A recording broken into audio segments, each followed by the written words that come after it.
Uanset hvilken del af livet vi beskæftiger os med, er evolution uundgåeligt.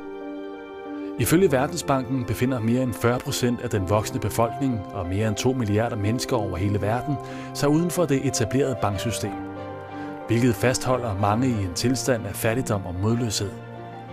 Det er et stort problem i verden i dag, men udfordrende tider er også ofte de mest kraftfulde, da det gør os kreative og får os til at lede efter nyere og bedre løsninger. Det nuværende banksystem blev udviklet for mere end 60 år siden. Men nye idéer og innovativ teknologi har åbnet dørene for en finansiel evolution, der har kraften til at forandre hele vores verden. De penge, vi benytter i dag, er såkaldt fiat-penge. Begrebet opstod ud fra det princip, at en check eller en dollar altid var modsvaret af guld. I have directed Secretary Connally to suspend temporarily the convertibility of the dollar into gold or other reserve asset. Det ændrede sig i 70'erne, da den amerikanske regering ophævede den direkte konvertibilitet imellem den amerikanske dollar og guld. Ingen fiat-valuta har nogensinde bevaret sin værdi over tid, og princippet er simpelt. Hver gang centralbanken trykker mere valuta, så mister de penge, vi har i vores lommer, nogen værdi, og det kaldes for inflation. Efter flere års inflation, overbelånte markeder og uansvarlig, ureguleret finansiel praksis, blev konsekvenserne enorme og medførte i sidste ende finanskrisen i 2008. En krise, som samtidig markerede begyndelsen på en markant finansiel evolution. Kryptovalutaen blev født. Ideen med kryptovaluta var at skabe en ny valuta, som var fri for inflation og baseret på de samme principper som guld, hvor udbud og efterspørgsel skaber værdien. En idé baseret på toppen af den teknologiske udvikling, som muliggjorde hurtigere, billigere og mere sikre transaktioner. Siden da er der sket en masse, og godt et årti senere er kryptovaluta begyndt at påvirke hele vores verden. You think this is a currency that's really going to work eventually? Well, I think it is working, and there will be other currencies like it that may be even better. Det bliver juridisk set betragtet som en vare i USA, mens det i den europæiske union er et aktiv. I dag har alle større banker indset, hvilken betydning denne type af valuta vil have på hele vores pengesystem. Og banker verden over ser nu på nyskabende måder, hvordan de kan implementere kryptovaluta og den underliggende teknologi, blokkæden, i det nuværende banksystem. Kryptovaluta er stadig et nyt koncept for mange mennesker, men nyskabelsen er ved at blive en accepteret form for penge. Blot i en ren digital form. Det er imidlertid den underliggende teknologi, blokkæden, der har potentialet til at forandre ikke bare vores valutasystem, men hele den måde, som vores samfund fungerer på i dag. Der var ikke mange, der troede på internettet for 30 år siden. I dag er ca. 40% af jordens befolkning forbundet med World Wide Web, og i 1995 var det mindre end 1%. Det, der gjorde internettet til så stor en succes, var, at det var åbent for alle, og vi kunne sende informationer rundt over hele verden på ingen tid. Blokkæden er til gengæld en form for værdiernes internet, og den giver os muligheden for at overføre værdi snarere end information over hele verden på et kort øjeblik.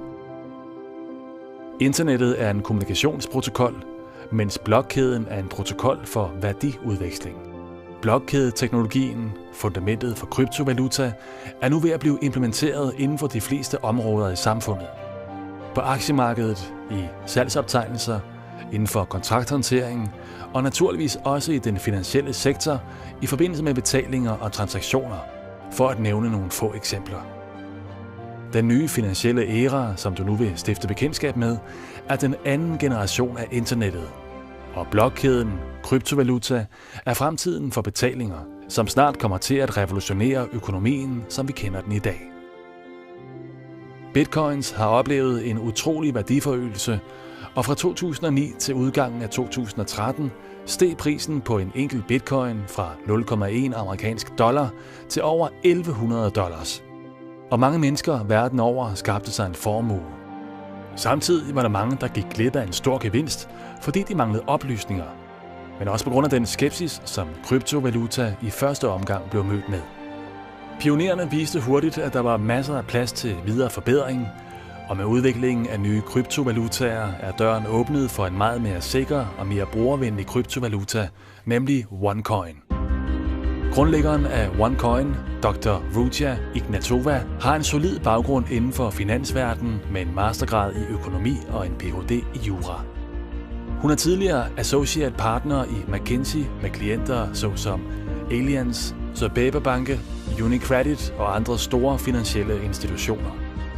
Dr. Ruja har også beskæftiget sig med andre kryptovalutaer og blev hurtigt en af de mest vidende personer om emnet. En ekspert.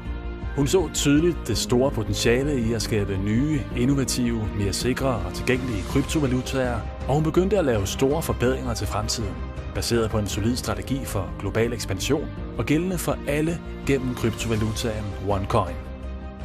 Den globale spredning af undervisningsmateriale om kryptovalutaer og introduktionen af OneCoin begyndte i september 2014, baseret på princippet om medlemskab kun via invitation, og som et resultat af dygtig lederskab, er firmaet allerede nu nået ud til millioner af mennesker i mere end 195 lande verden over. OneLine Network er fra den 11. juni 2016 det officielle firma, som distribuerer undervisningsmateriale med oplysninger om kryptovalutaer og finanser. Medlemmerne kan også modtage tokens via kampagner, som kan anvendes til at mine OneCoins. I løbet af det første år i drift oversteg omsætningen 1 milliard euro, og kun 3 måneder senere nåede den 2 milliarder euro. Her cirka et årti nede ad vejen findes der masser af kryptovalutaer på markedet, og de har alle nogle bestemte ting til fælles. For det første er de alle decentrale, hvilket gør markedet fragmenteret og ikke åbent accepteret alle steder. De er udviklet til mennesker med kendskab til teknologi og software, til spekulanter og professionelle tradere. De er afhængige af ustabile eksterne forhold, som i sig selv gør markedet ustabilt. De fokuserer primært på børsnotering, hvilket gør den spekulative og lukker døren for masserne. De tillader dig at gennemføre anonyme transaktioner og er således umulige at spore, hvilket kan opfordre til ulovligheder og misbrug. De er sværere at integrere i det eksisterende økonomiske system. Så hvorfor er OneCoin anderledes? OneCoin er designet, så det i udgangspunktet er centraliseret, men ikke statsejet, hvilket gør det muligt at kontrollere væksten og integrere OneCoins i det eksisterende pengesystem. Baseret på en forretningsstrategi med fokus på at skabe et stærkt brand og et stabilt globalt marked uden store udsving. Sporbart og beskyttet af Know Your Customer-princippet, kendt som KYC, som tager kryptovalutaer til et helt nyt niveau af gennemsigtighed, primært fokuseret på anvendelsen. OneCoin har besluttet løbende at implementere flere funktioner og åbne platforme, hvor valutaejere kan handle og bruge coins, hvilket får markedet til at vokse og skaber en større efterspørgsel efter kryptovalutaer på global plan. Det er brugervenligt og åbent for alle. Der er ikke brug for dyrt udstyr, specialviden eller handelskendskab. Det er simpelthen for alle. Undervisning gives til alle medlemmer for at ruste dem til at træffe informerede beslutninger og få en finansiel viden. Derudover sætter OneCoin nye globale standarder gennem den unikke integration af KYC-proceduren i den faktiske blokkæde, hvilket giver et højt niveau af sikkerhed og gennemsigtighed. En stærk procedure, som helt sikkert baner vejen for at integrere OneCoin som den første kryptovaluta, der kan blive en del af den globale økonomi. Det er i hvert fald målsætningen. OneCoin er også nøglen til at hjælpe folk i udviklingslandene med at tage et tigerspring ved hjælp af teknologien og få øjeblikkelig adgang til kryptovalutaer og et banksystem gennem kryptovaluta og til at drage fordel af de muligheder, der findes i de udviklede lande. Mens de fleste kryptovalutaer er baseret på spekulation gennem aktiehandlen, er OneCoins primære fokus på anvendelsen, da værdien af kryptovalutaen er baseret på udbud og efterspørgsel. Så jo mere den anvendes, jo højere bliver valutaens værdi. Ifølge de første estimater i 2014 ville værdien på en OneCoin efter et år ramme 5 euro. Men allerede 10 måneder senere overgik prisen på en enkelt OneCoin de første prognoser og ramte 5,65 euro. OneCoin forventer en yderligere stigning i værdi inden for de næste par år. Baseret på det konstant voksende netværk af minere, men også på grund af de mange firmaer, som vil have adgang til de mange millioner af OneCoin-ejere med henblik på at promovere deres ydelser og produkter, hvilket igen udvider anvendelsesområdet endnu mere. Dette er på ingen måde et løfte eller en garanti, men de hidtidige erfaringer med OneCoins gør fremtiden endnu mere spændende. Og det kan blive en fordel for hele det moderne samfund og for fremtidige generationer. Så hvordan kommer man i gang? Ved at tilmelde sig OneLife Network får du førsteklasses finansiel undervisning, som vil hjælpe dig til at blive en uddannet miner. Undervisningspakken findes i 7 forskellige niveauer, der begynder helt nede ved 140 euro og går op til 27.530 euro. Og som indeholder forskellige undervisningsmoduler om finanser, trading og kryptovalutaer. For hvert undervisningsniveau modtager du et fast antal kampagnetokens, og afhængig af hvilken pakke du køber, kvalificerer du dig også til et eller flere split. Et split fordobler antallet af tokens og kan derfor anvendes til at generere flere coins.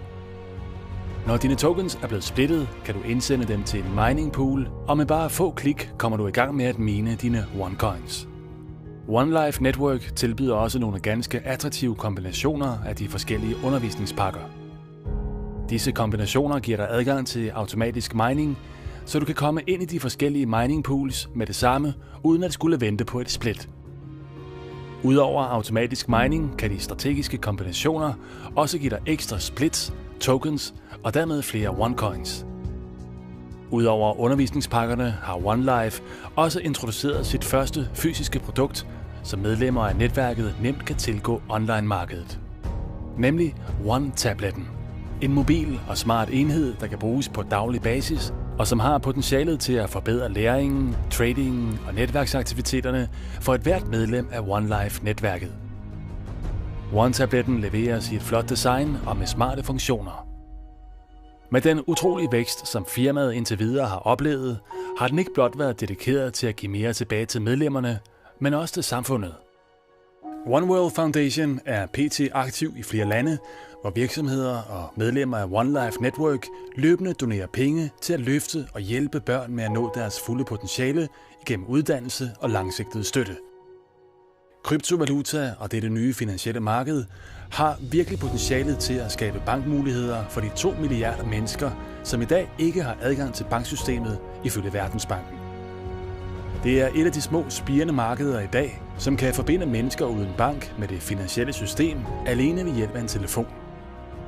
Det kan eliminere mellemmanden, som tager høje gebyrer for overførsler og grænseoverskridende betalinger, hvor det gennemsnitlige gebyr er på 7,7%, men som kan være helt op til 29%, og tage flere dage. Hjælp mennesker med at sikre deres aktiver og få deres kapital til at vokse på et ekstremt hurtigt voksende marked. Hvad skaber OneCoins værdi? For at tilfredsstille behovene på det offentlige massemarked vil OneCoin mine i alt 120 milliarder coins, og den effektive blokkæde er udviklet, så den understøtter ekstremt hurtige transaktioner. Et fortsat voksende netværk skaber et stærkt brand i kombination med det stigende antal af handlende, som gerne vil have adgang til de mange millioner ejere af OneCoins. Konstant voksende anvendelsesområder. Disse faktorer skaber værdien af OneCoins, og når OneCoin bliver offentligt tilgængeligt, så er markedet der allerede udspredt og globalt, og værdistigningen vil højst sandsynligt være et faktum. OneCoin er social, global og nem at tilgå igennem OneLife Network. Networking og sociale medier har en utrolig evne til at påvirke i en grad, så det kan forandre stort set et hvert marked. Husker du Netscape og Yahoo?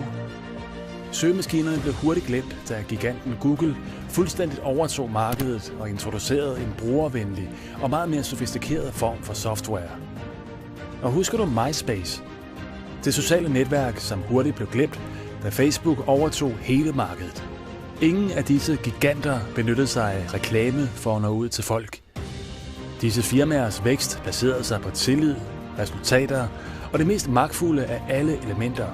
Tilfredse brugere og personlige anbefalinger. Det samme fænomen, som OneCoin oplever netop nu. Nu har du en kraftfuld og gennemsigtig mulighed foran dig. Og du kan slutte dig til millioner af minere, tradere og handlende for at mine coins og diversificere din portefølje, så du får positioneret dig i forhold til fremtiden. Med disse oplysninger kan du komme helt i front i denne nye æra, i et spirende marked, som snart vil forandre den globale økonomi. Beslutninger er baseret på informationer, og du kan nu gøre brug af den information, du har fået, så sørg for at få svar på dine spørgsmål hos den person, der har vist dig denne video, for at komme i gang. Og husk, at spørgsmålet er ikke om kryptovaluta vil påvirke vores fremtid, men snarere om du er klar til den nye økonomiske æra, som står foran os. Hvis du er det, så bliv en del af denne finansielle revolution og af den hurtigst voksende kryptovaluta i verden. OneCoin.